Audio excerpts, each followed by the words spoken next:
So this is 16:20 hours GMT, which is 4:20 p.m. on Friday, the 28th of May, 2021. So this is part B of the KhoodeelaarTV World Exclusive Diagnosis of Fleet Street. Now this is the reference in the Daily Mail two-page spread on pages 10 and 11.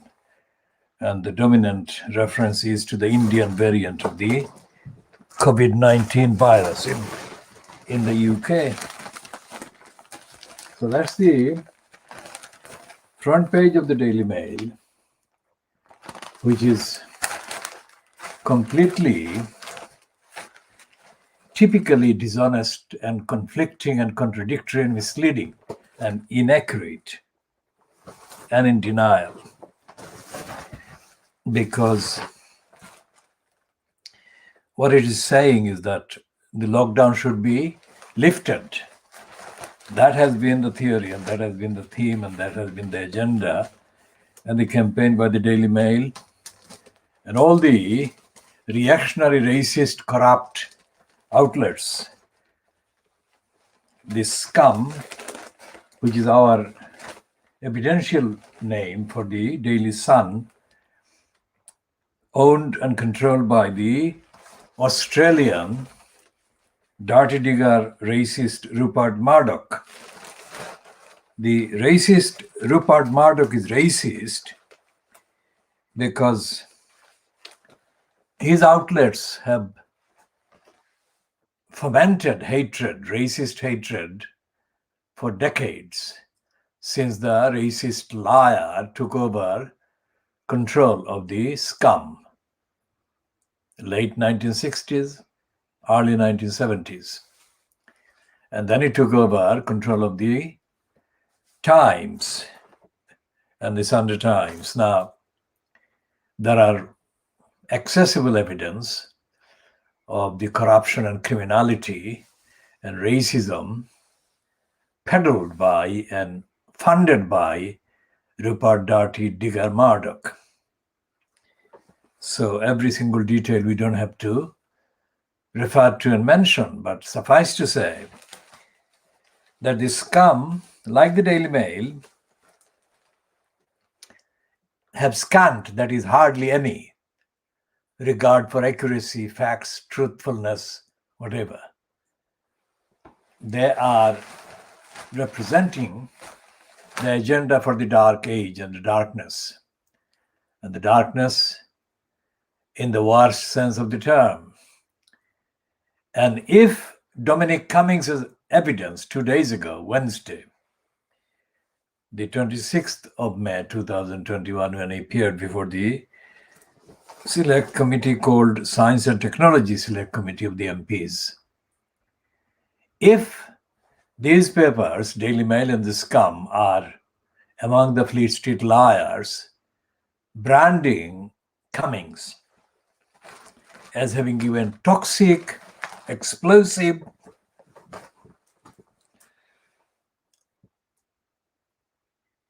made allegations and claims against the congenital liar, Boris Johnson. They don't say congenital liar, but that is on the record. Congenital liar is the statement made on the record by the ambassador to the UK, the French ambassador, who is now retired, only recently retired, French ambassador, who said that Boris Johnson was, of course, a congenital liar. She said all of that about Boris Johnson being a congenital liar and the risks to the reputation and the standard of public life that Britain faced as a result of allowing Boris Johnson to be installed incumbent in any post in government or in public life.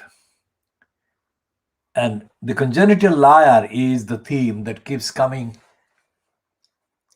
back every time references are made to Boris Johnson's conduct. And these papers, the Daily Mail and the scum and the Daily Express of Beaverbrook, Beaverbrook was a personification of corruption and criminality and racism and backwardness and ignorance and stupidity. Now, these papers are the most popular ones, or at least the Daily Mail and these come. What does it say about the people that buy and subsidize and support these outlets? That the people in Britain, the majority of the people in the public, are gullible. That is, they are easily influenced and they are perpetually influenced by the wrong things and the wrong messages. So, on the front page, the Daily Mail says, on the don't steal our summer. Who is the Daily Mail calling our or us? And what is it saying about the summer? What does summer constitute? Because as Narendra Modi in India unleashed the latest deadly kind of surge in COVID-19 by lifting lockdowns and indulging and indulging in the absolutely irresponsible and deadly assaults on civil rights of the others that were opposed to his regime and his criminality, called the Bharatiya Janata Party, the Indian People's Party, which is murdering people en masse. I mean, what kind of sickness is that? A People's Party government murdering the people in whose name it claims to be in office. It claims to have legitimacy to be in office. Now, the Daily Mail is hiding stories like this one, relegating them to the inside pages. It says that radio presenter, aged 44, died from clot after the vaccine. And yet the Daily Mail is one of the frontline attackers of anyone who is rationally raising the rational question as to the safety of the overhyped vaccine. And here is a BBC radio presenter who died of blood clot she suffered from following the injection. So did she die as a conspiracist? So there is no limit, there is no end to the corruption and criminality of the likes of the Daily Mail. This is a story that is not made up by any conspiracist. It is a story based on the plain facts of the woman being injected and then getting the blood clot as a result of the injection and then dying. 44-year-old is not the average age of the vulnerable. And they should be running this on the front page, shouldn't they? It has got all the kind of characteristics of being an important, contextual, topical, absolutely relevant, centrally relevant item of news in context. And they relegated this to the inside page. Instead, on the front page, they are running the criminally responsible, deadly campaign to lift the lockdown and to have more vaccines. That is what they are twin kind of fronts of the criminal, negligent, irresponsible, deadly killing, antisocial agenda is.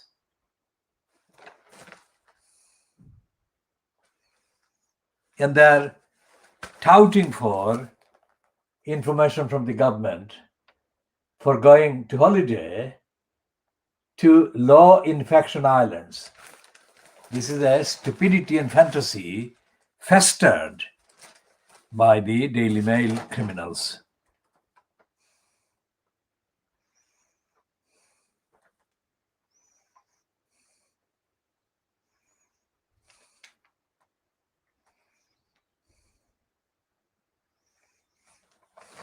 And there is a small item, far smaller than it should be, about the massacre of badgers in Britain.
Now, there is a rare piece in the, rare piece in that, in terms of frequency, in terms of the numbers of times that they actually publish any factual item exposing big business corruption and criminality.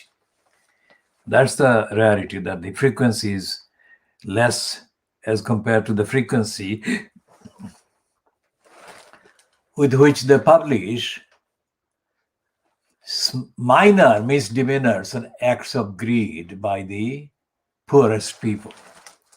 So here is the heading: pandemic predators, that is the big business criminals who have been making hundreds of millions of pounds over the various contracts that they have been grabbing, allegedly to deal with the pandemic crisis. Now, here is a highlight. Staff at the Debenhams get 1% wage rise as bosses deals soared by 25%. 400 million paid in dividends while debt hits 1.4 billion. And who is in charge? Private equity. Well, private equity opportunities. Fat cat is a wrong expression. Who preyed on Debenhams.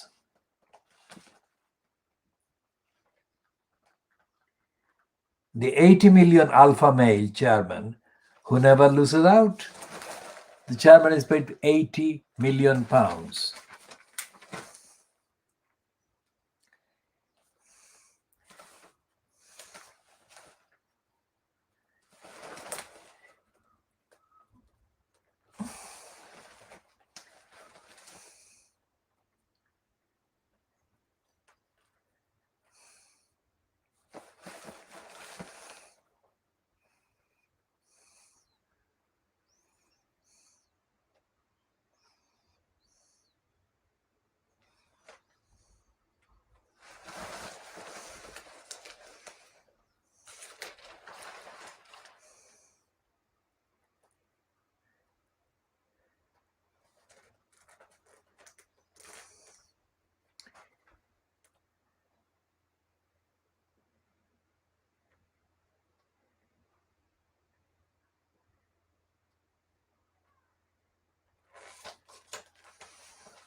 And there is an admission about the health crisis in terms of diabetes. It says diabetes cases double in 15 years. And a piece about Marcus Rashford, the footballer, who has been bombarded with racist web abuse. Trolls, including a teacher, target him after loss. Well, apparently, the footballer Marcus Rashford was deluged by racist abuse following Manchester United's defeat in the Europa League final. Now they're blaming him for the loss and the defeat, aren't they? So,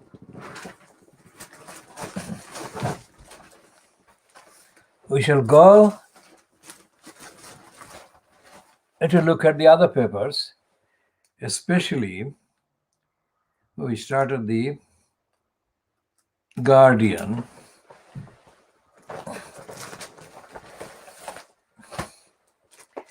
So both Guardian and the Daily Borisgraph have got as their main front page piece item about Matt Hancock. Now, Hancock is a crook, not the only crook.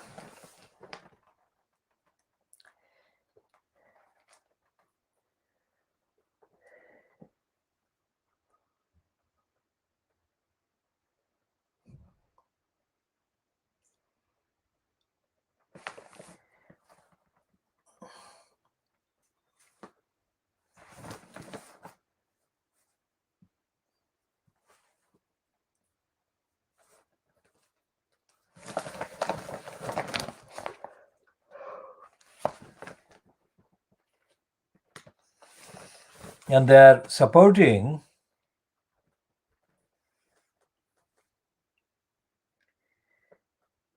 a letter from the man who's described as co-founder of the LBC radio in 1973.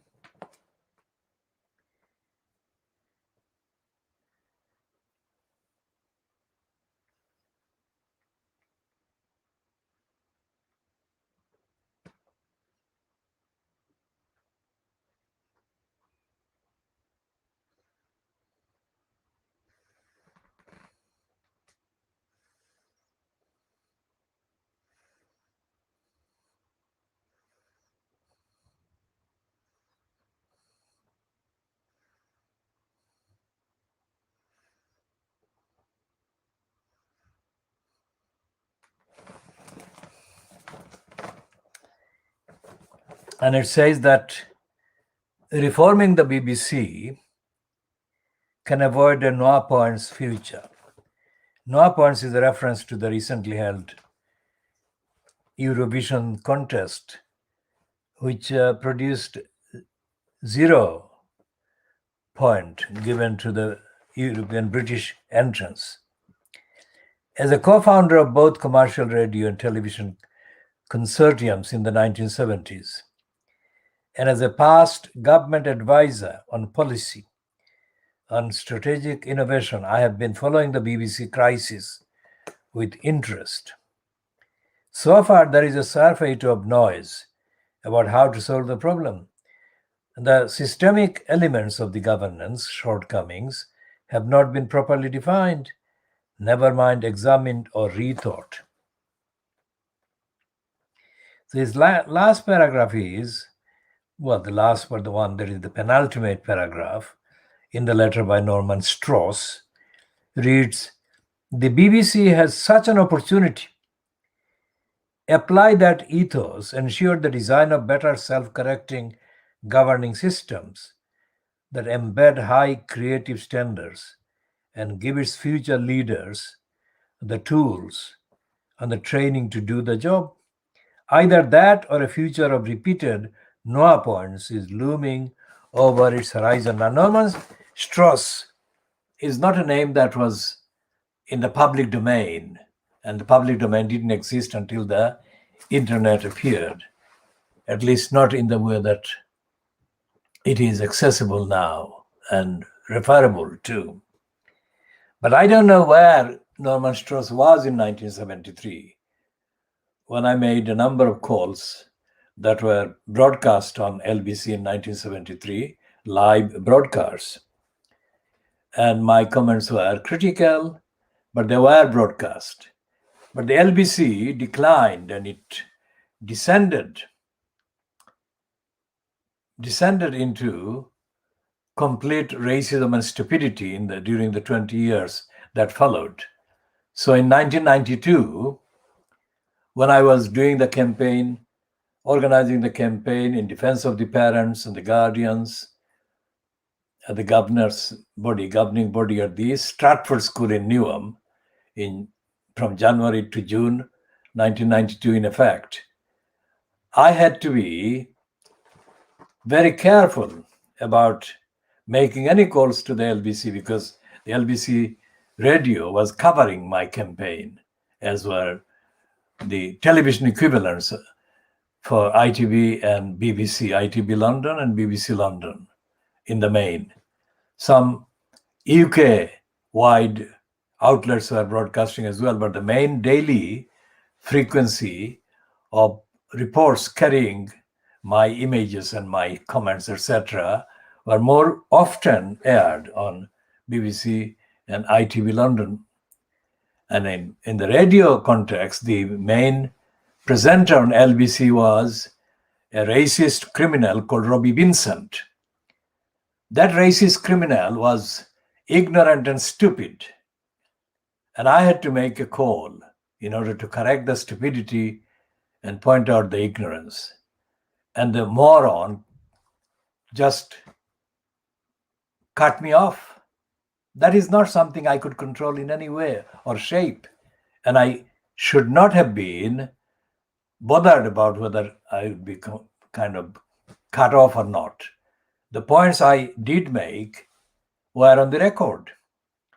But the fact about this letter in the Financial Times today, 28th of May 2021, by Norman Strauss, who was the co-founder of the LBC, is disingenuous and dishonest and stupid. He may have been a co-founder of the LBC, but the LBC regime that he is referring to as the model that the BBC should follow simply does not exist. The LBC is as corrupt and as racist and as incompetent as the BBC is. An essential point about all of these is the status quo, the phrase status quo I used earlier, that there is no regulatory kind of platform or forum to speak of that exists in Britain. And I said that for 300 years, there has been no regulatory regime about anything in Britain. And I mentioned the American writer who wrote a piece in the 1950s about then East Pakistan, which is now Bangladesh. And he was writing about the day-to-day life as it existed in then East Pakistan in the chronological calendar decade after the British, quote, left in August 1947. And he said that after examining the various aspects of daily life, he found that there was no accountability, there was no morality, there was no ethics, there was nothing to do with any standards or any values. And he said, yet he found the country that is the then East Pakistan, which is now Bangladesh, was functioning. And he said that if the people day to day, in my experience and observation, lacked any adherence to, any awareness of, any compliance with any values and morality and standards and ethics, then there must be something else that is making the country function, or apparently function. And that must be the existence of God. There must be a God. Now that suggests that the man didn't operate himself on the assumption of belief in God. But he said that there must be God. This fact that the East Pakistan was functioning, despite the East Pakistanis day to day not showing any concern, regard, compliance with the awareness of respect for any standards or values. That the country was functioning, so there must be a God who is making the country function. So this is what applies to Britain. Any day, any time, any item, anything to do with the British state, British agencies, British institutions, it is about either have an inquiry like Michael Mansfield has been calling for. And I'll come to Michael Mansfield, the fraudster, in a minute. He is a licensed law trader, quote, QC, and I'm calling him a fraudster. I once met Mansfield in Chancery Lane, and I offered him a civilized compliment, generally, in the 70s. And then when I wanted to test, at least in relation to his claim on his image, his profile, that he was an advocate of rights for what is now called the many, I tested him, say, 12, 13 years ago, through one of my organizations, one of my campaigns. And I found that Mike Mansfield was a liar. He was another liar, licensed law trading liar. Out of thousands of licensed law trading liars, that is to say, licensed barristers, licensed solicitors, licensed legal executives and licensed members of the judiciary who are either licensed barristers or licensed solicitors. More often they are licensed barristers. So the judiciary, the judges, the judiciary is supposed to be one branch of the state. One is parliament and one is the judiciary. And the critical comparison is often made in formal academic studies between the role of the judiciary and the role of government and the role of parliament.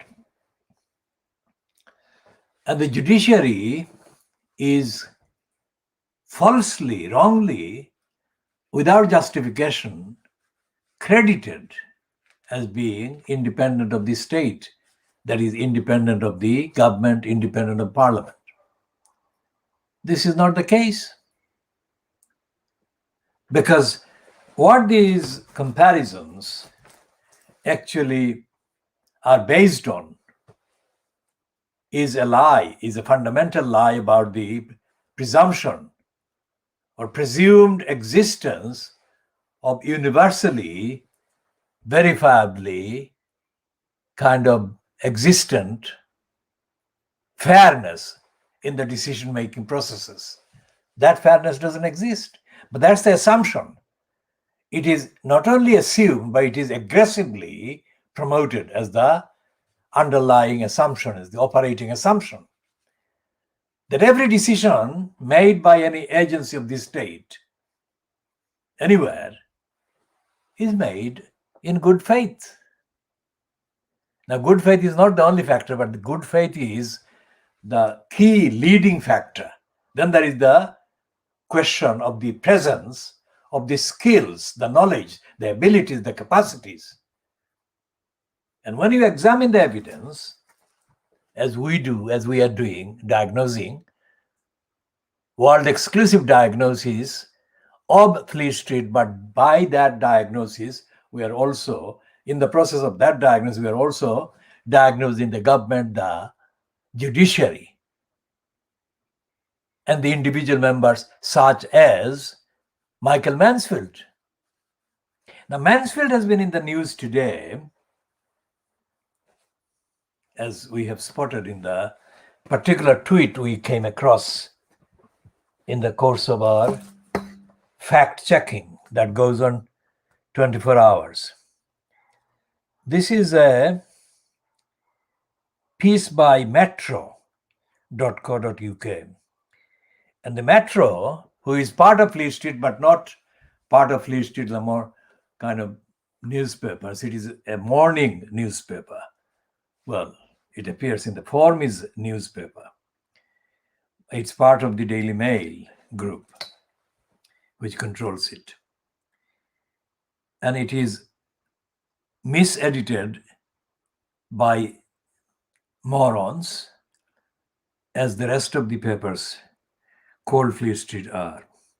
Now, here is the piece online which says, Top QC says, Dominic Cummings' assault confirms worst fears. Now, this is a completely stupid and criminally written paragraph and caption. Unless, of course, Mansfield said something that constituted his branding. Cummings' assertion about Matt Hancock and Boris Johnson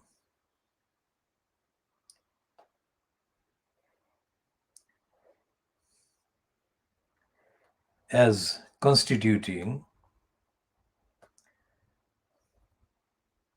assault. Let's go back to the one that is talking about assault. And it's very, very important to understand the words.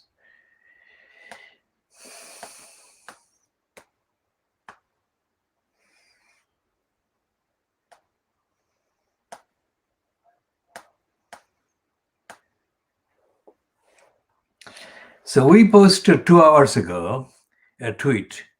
So that would be 14:55 hours GMT.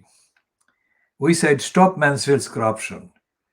And we said licensed law trader Mansfield has endless flows of income flowing his way. Public inquiries at the river he totally welcomes. Mansfield is corrupt and is not campaigning to end the corrupt inquiries culture. Now, in the caption to the picture they're running, this is the picture of Mansfield on the right and Cummings is shown separately on the left with his hand raised. Now, the caption says, Michael Mansfield QC says the public does not yet know the full truth behind the stinging claims made by Dominic Cummings. And then in the main copy, it reads, one of the country's most prominent human rights lawyers. That is an absolute lie. He is not a human rights lawyer at all. Human rights is the trade, the business, the commerce that he makes money by doing. He's not a human rights lawyer. He's a liar on human rights, trading as a human rights trader. Now, one of the country's most prominent human rights lawyers has called for an immediate start to an official COVID inquiry after Dominic Cummings' incendiary testimony. Now, this suggests that Cummings has said something that itself needs to be investigated. Well, that's not true. Because what the rest of the copy says is that the behavior of Matt Hancock and Boris Johnson should be investigated. That is what, in the context of the presentation. But the headline by the metro.co.uk is completely misleading. Quite apart from the fact that Mansfield, as I said, I spoke to Mansfield in the 1970s, sometime in the 1970s, when I was investigating what is now the University of Law. It was then the College of Law. I've investigated many law faculties in the UK. And I have found not just law faculties, but also from the early 1970s, I have been investigating all the inns of court and the judicial bureaucracies, etc., etc. Strictly on the evidence, strictly on the facts. And I have been investigating members of the judiciary at every level, from the magistrates court, county court, through to the courts in the High Court, the divisions, the divisional courts, that is the Queen's Bench Division, etc., and the Court of Appeal, and the recently formed Supreme Court, so-called. And based on all the evidence, I can assert evidentially that there is no rule of law, there is no due process, there is only corruption and bureaucracy and criminality, and in the context, racism by the courts and the judges and the judiciary. And there is no regulatory body that any of these wrongdoers can be reported to or be complained about, let alone be held to account.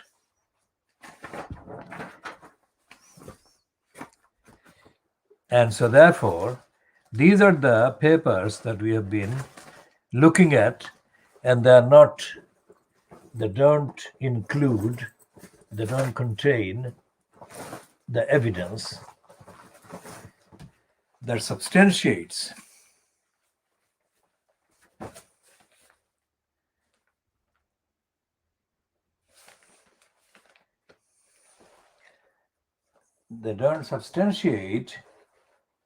any assertion that there is rule of law or due process. And the fact that Michael Mansfield is talking about he's promoting, he's touting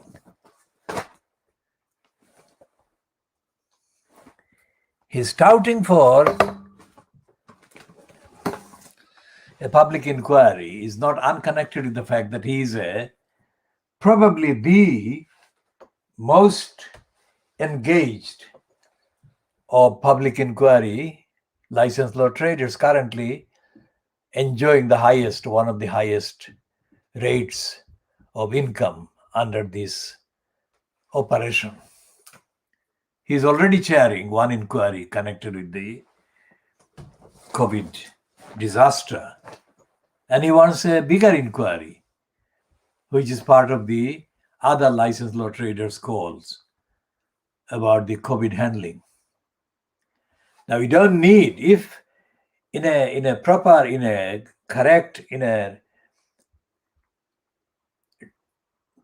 competent and honestly run judicial system, there is no need for an inquiry of the type that Mansfield wants to get opened up in the context of the latest kind of revelations.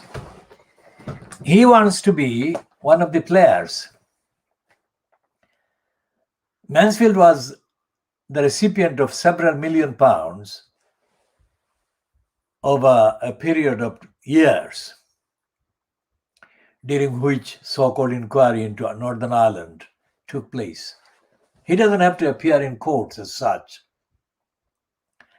He is more than adequately rewarded in millions of pounds as an inquiry presenter.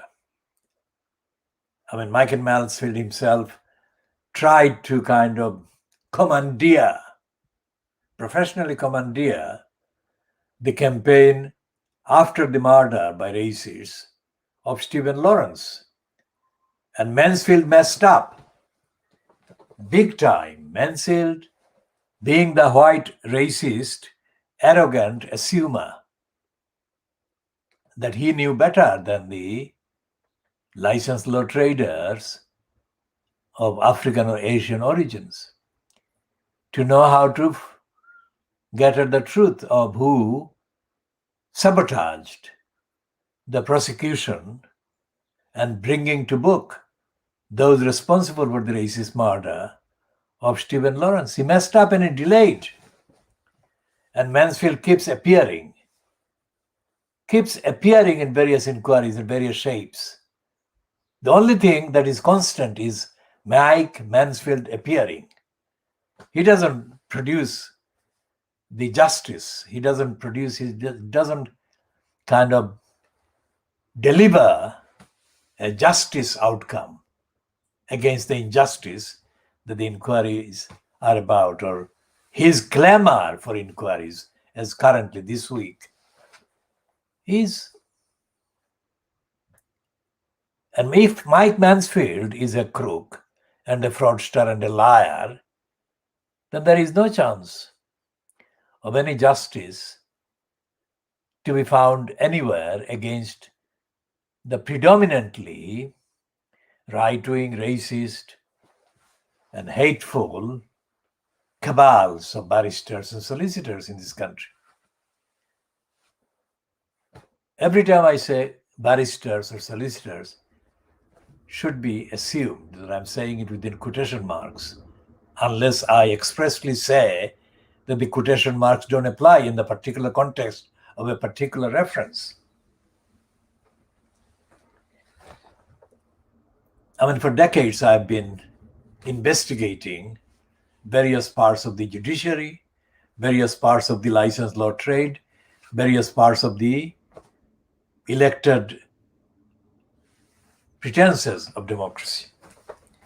And I can assert that there is no accountability anywhere. As I said earlier in the presentation of part A today about the Press Complaints Commission, which is in the context of the Ofcom and the reported interference by Boris Johnson, who is intent on appointing a racist criminal like Paul Dacre as the chair of Ofcom, because the four people who have been considering his suitability unanimously decided to reject Paul Dacre as a candidate. So Peter Riddell, who is the commissioner for public appointments, apparently, Riddell was a Financial Times journalist for many years. So Riddell is now supposed to be targeted by Johnson, who is intent on making sure that Paul Dacre is appointed. And it has been said that even if the Appointments Commission or committee reject Paul Dacre, the government doesn't have to accept that rejection as final. And this current man in post as the Secretary of State for Media, an infant, a moral and intellectual infant called Dowden, is likely to toe the line that Boris Johnson asked them to do. And Dowden may say that he has decided that Paul Dacre is the most suitable candidate. Now that would be if Paul Dacre or somebody like Dacre is foisted on the Ofcom outlet or outfit as the chair, then that would be as part of the agenda that Boris Johnson set out, kind of creepily set out, not expressly, transparently, before that December 2019 general election, that he would smash up the BBC and he would smash up the judiciary.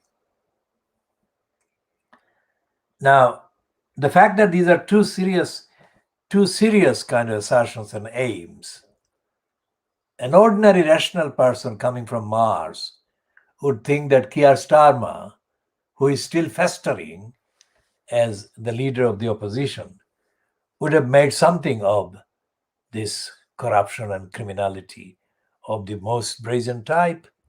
But there is no squeak, there is no sound of even realization by Starmer that this is what Johnson is up to. And we shall be talking more about all of those issues and aspects in due course.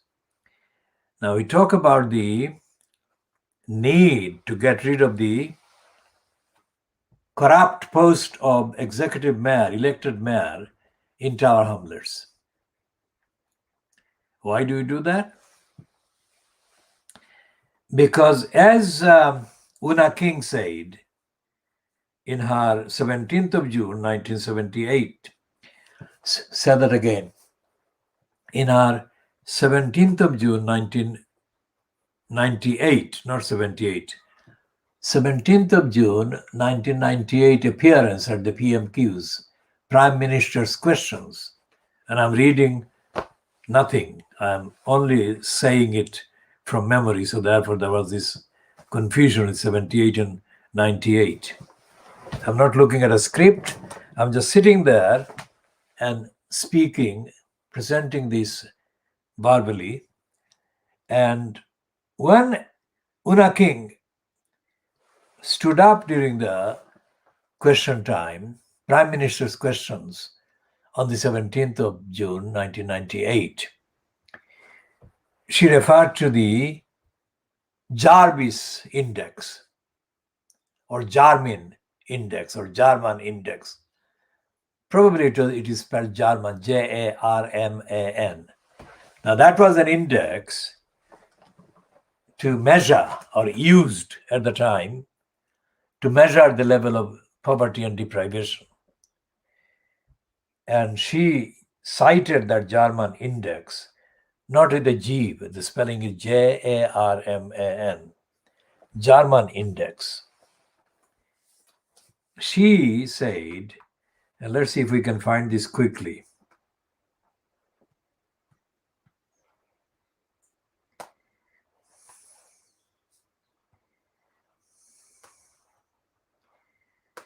There's Jarman index, and it is called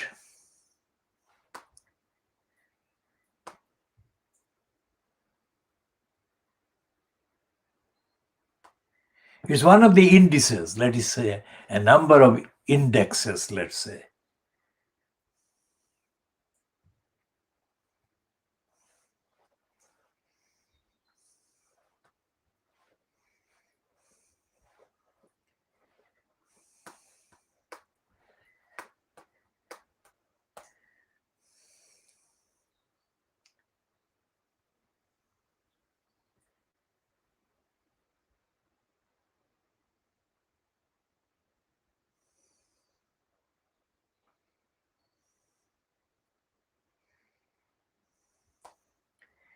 I have come across one result when searching for this German index.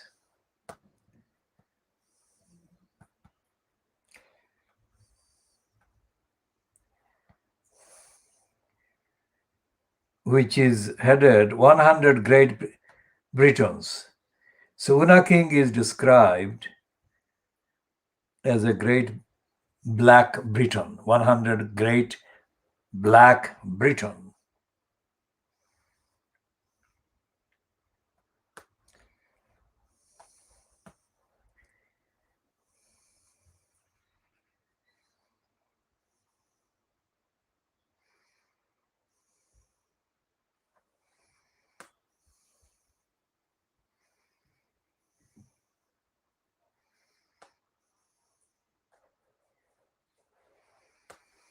And these are some that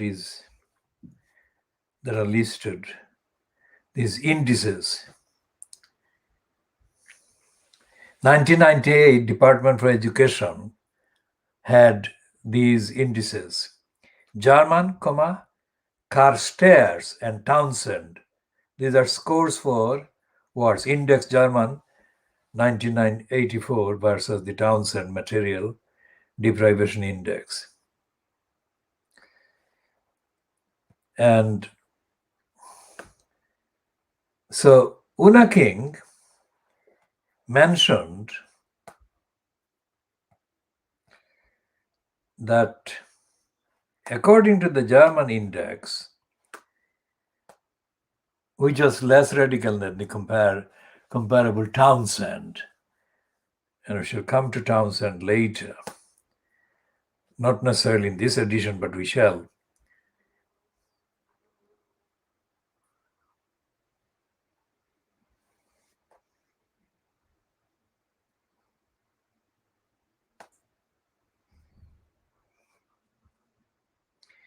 So she mentioned in the PMQs that she put to Tony Blair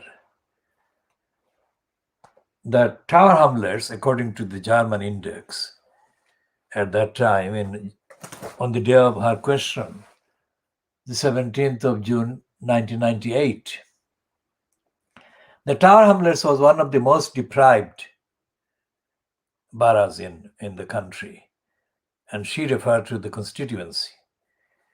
Of course, because the constituency she represented at the time, 17th of June 1998, was, of course, Bethnal Green and Bow. There was another constituency, which was occupied by Jim Fitzpatrick, Poplar and Limehouse, or Limehouse and Poplar. These were the two constituencies, and there still remain two constituencies that in terms of representation, so-called, to the House of Commons, together constitute all the parliamentary constituencies that Tower Hamlets corresponds to. Now, Una King said to Tony Blair that she was representing one of the country's most poorest or most deprived boroughs, according to, she said, the German index. I mean, that was 1998. So 23 years ago, calendar years ago. I absolutely doubt that even 1% of the population in the constituency knew what the hell she was talking about, German index. And I don't believe that position has changed.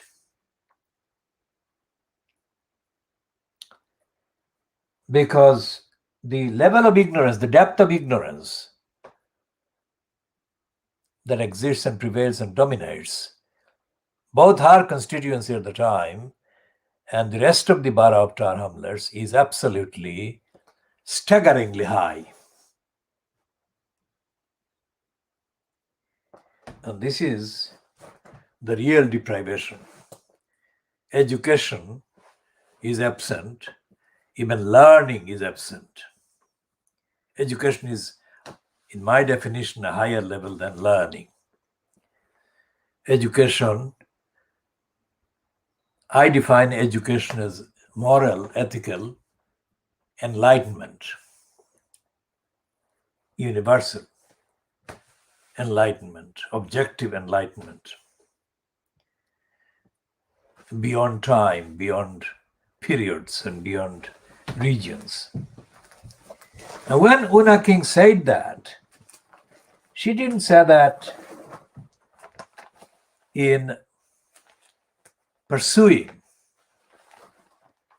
Una King didn't say that in pursuing education or enlightenment or anything like that, remotely like that.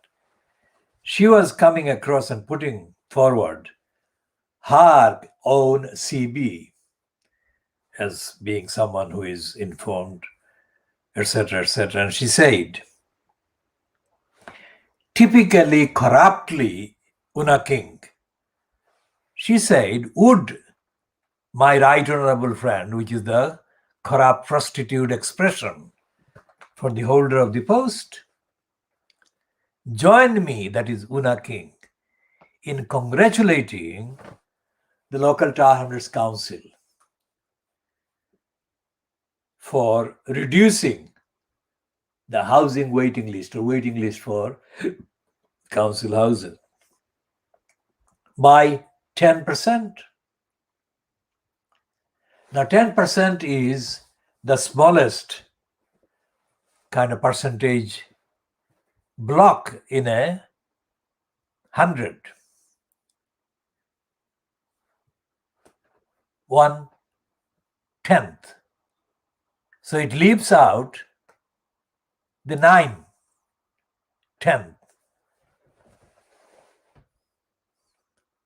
9 groups, 9 sections, 9 collections.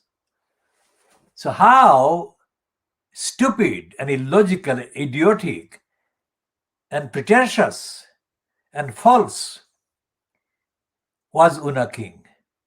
She was totally false, pretentious, ignorant, misleading, and corrupt to even mention that 10% reduction as anything worthy of mention. Because the 90% of the waiting list was left undelivered.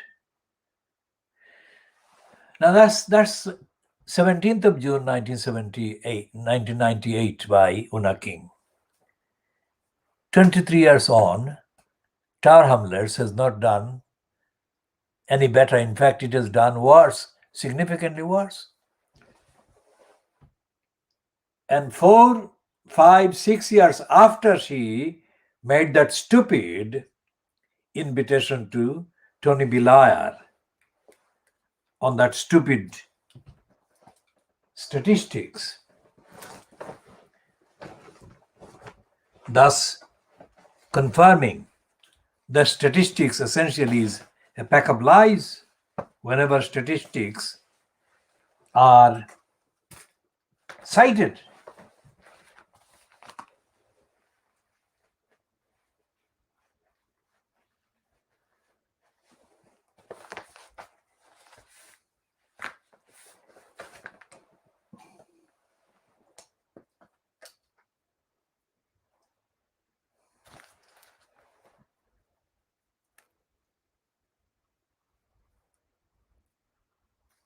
now here is the times today. We're moving on from Una King, but we'll go back to Una King in a minute. Now this is the story that actually is really rare. This is the story. This is the headline anyway. The story headline says, police failings exposed as thousands of at-risk girls go missing. This is the one that we are going to talk to the camera about, and that is again bringing in the reference to Una King and her stupidity and her lying and her dishonesty and her corruption. Remember what we have been campaigning for. We have been campaigning for justice. We have been campaigning for justice for the girls betrayed. The girls from the Bethnal Green School,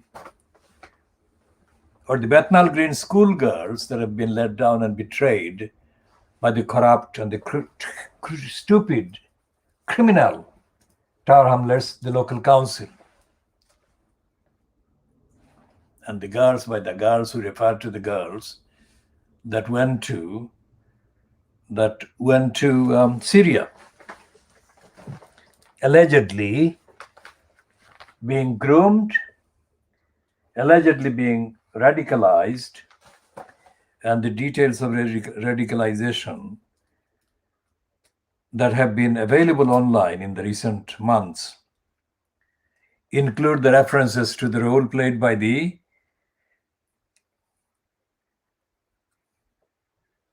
Sisters Forum, as mentioned in the Wikipedia entry on Sharmina Begum. The Sisters Forum allegedly situated in a place called the East London Mosque in the Whitechapel Road in Tower Hamlets.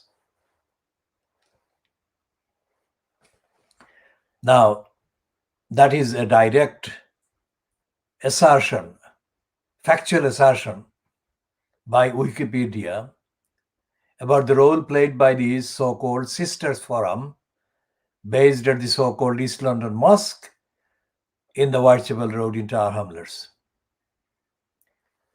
The role they played in grooming, radicalizing and sending the Sharmina Begum, name sounds similar to Shamima Begum, but this one is a separate one from and not the same person as Shamima Begum.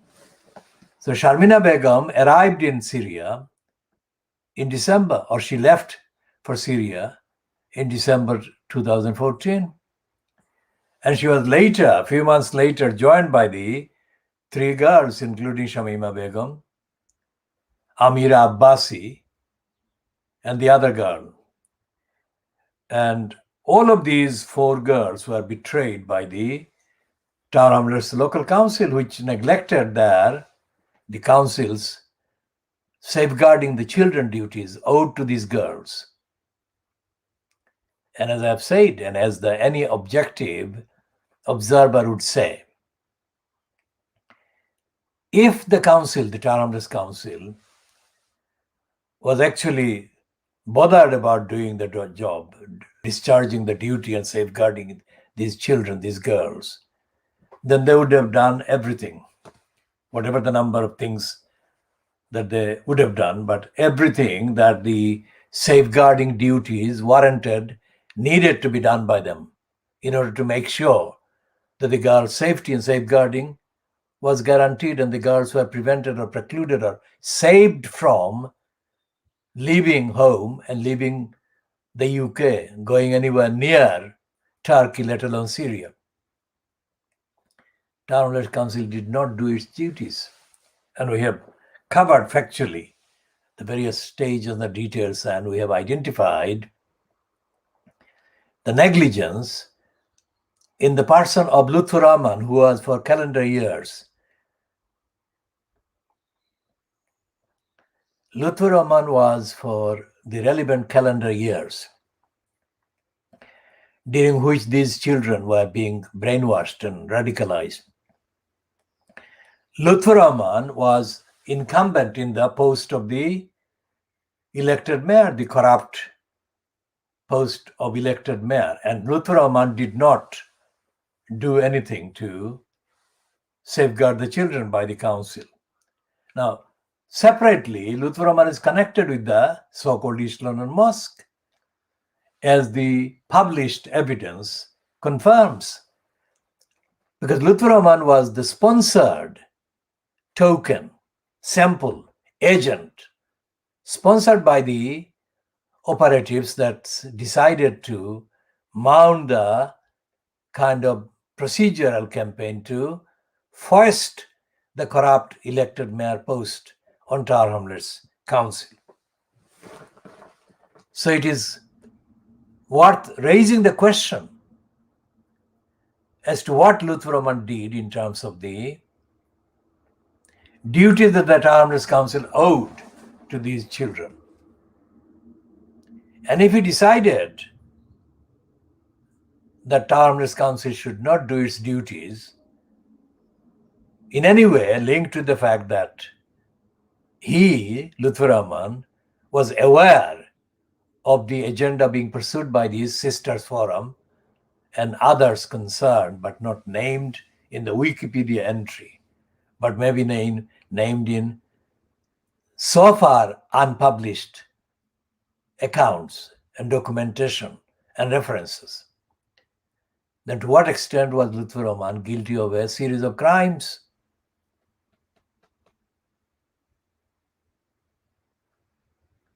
And the same thing applies to John Biggs. What are the criminal perpetrations by John Biggs about the safeguarding duties Tower Hamlets Council owed and still owes to these girls?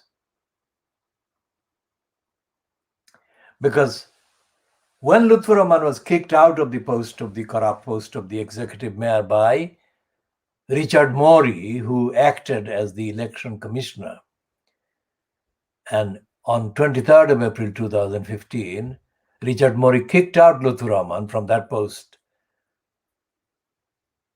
A few weeks after that event, John Biggs was inserted into the same post of elected mayor. So that was 2015. Now, 2015 up to 26th of February this year, or 26th of March this year, whatever the date when the Supreme Court mechanically delivered a rubber stamp ruling in favor of Priti Patel and Boris Johnson against Shamima Begum's application to be allowed back into the UK to pursue her legal claims against Sajid Javid and the Home Secretary of the Home Office over the Home Office's removal of her British nationality, citizenship by birth.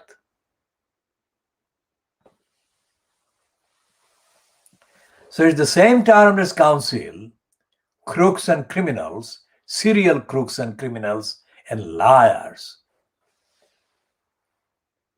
that expose these four girls to the dangers that they are in and they have been in, which is the council that Una King was praising and asking the then Prime Minister, so-called, Tony Blair, to join her in congratulating.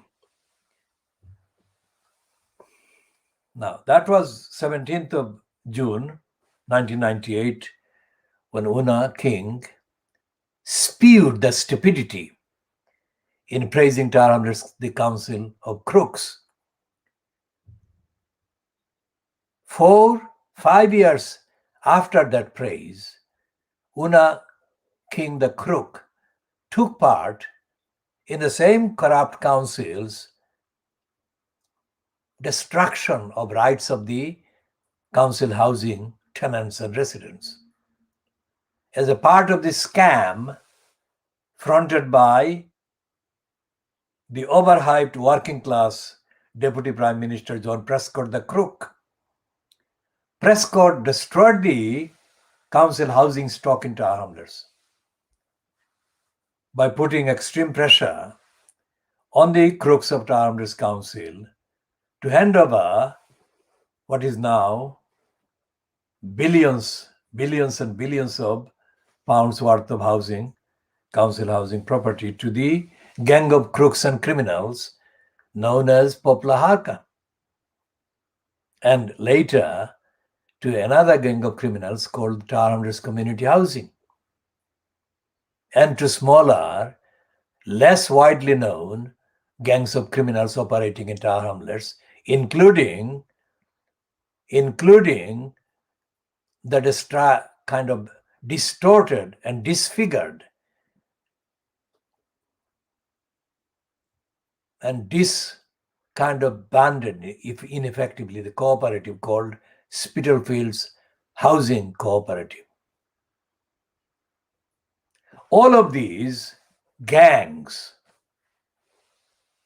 were allowed to operate as criminal gangs to take over billions pounds worth of council housing properties.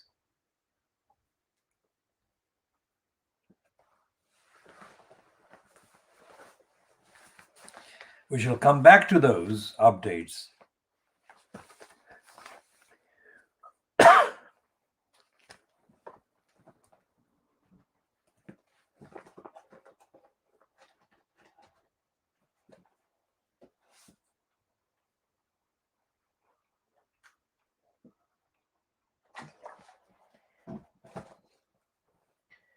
Now, this piece on the front page of the Times today, which says it's a Times investigation, and it is headed "Police Failing Exposed" as thousands of at-risk girls go missing. Anyone who has been watching this program, the KhoodeelaarTV television channel, would recall that we have been publishing extensive, exclusive diagnostic analysis and commentary about the particular behavior of the northern English areas, or the behavior of the Labour Party, the local Labour councils, the locally deployed or engaged police forces, and the relevant local community leaders, so-called, mainly attached to the Pakistan origin demography, parts of the demography. Because we have condemned and we continue to condemn the role of these community groups that actually are in action, in effect, as stooges and agents of crooked local Labour Party councils and Labour Party groups. And we have been saying for months, in the context of this platform being available on as a broadcasting platform, that the police colluded with the criminals, and the police colluded with the leaders of the so-called Pakistan origin groups, and the police colluded with the local criminal councils. And the police not only neglected these girls, mainly white girls, victims, they on many occasions even conspired to bring false charges and hounded them, harassed them, and made their life absolutely miserable. So today's Times is not something that we treat as news at all, but we notice this just as reference. And it's an investigation, they're saying, and the name is, well, the names they list as investigators are George Greenwood, Paul Morgan Bentley, head of investigations, and a name Fiona Hamilton as crime editor. And the first paragraph of this piece in the Times today, Friday, the 28th of May, 2021, reads, the police and social services have been accused of failing thousands of girls as young as 11 who have been repeatedly reported missing while at risk of sexual abuse. One child in West Yorkshire has disappeared 197 times in 3 years, despite being known to the authorities as a potential victim of sexual exploitation. An investigation has found that is what they're meaning, their own investigation. Internal police reports include a finding that there is little evidence of the exploiters of being investigated. And child protection experts said that officers wrongly regarded victims who went missing repeatedly as lost causes. The findings come a decade after an investigation by the Times revealed mass offending by predominantly Asian criminal gangs in northern towns, including Rotherham, where more than 1,400 children were exposed to severe levels of violence and sexual abuse by groups of men. Now, those groups of men are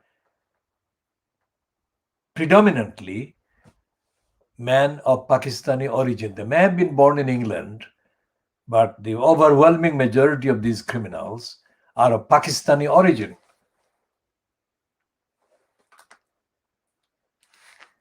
And this piece in the Times continues. Several forces did not comply with the request from journalists to disclose internal reports on their policing of sexual abuse cases. South Yorkshire, which is responsible for Rotherham, cited highly sensitive information in its refusal to cooperate with the journalists. Missing episodes are recorded when parents or social workers cannot find a child who is known to be at risk of sexual exploitation and call the police. The majority of victims are underage girls, and many are thought to run away repeatedly to visit older abusers who groom them with money, alcohol, and drugs. Now, the Times investigation also revealed children known to be at risk of abuse, some as young as 11, have gone missing more than 55,000 times in Britain over the past 3 years, I'm adding, alone. Police intelligence reports admit significant gaps in knowledge around child sexual exploitation and a failure by some officers to record any information about suspects.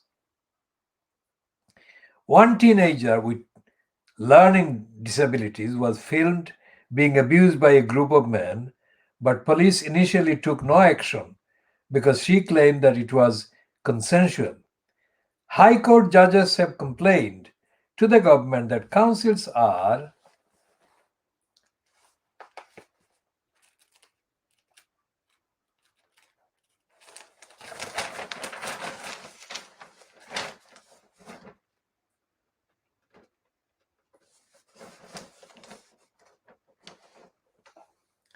keeping child victims of abuse in caravans because of a lack of space in regulated secure children's homes.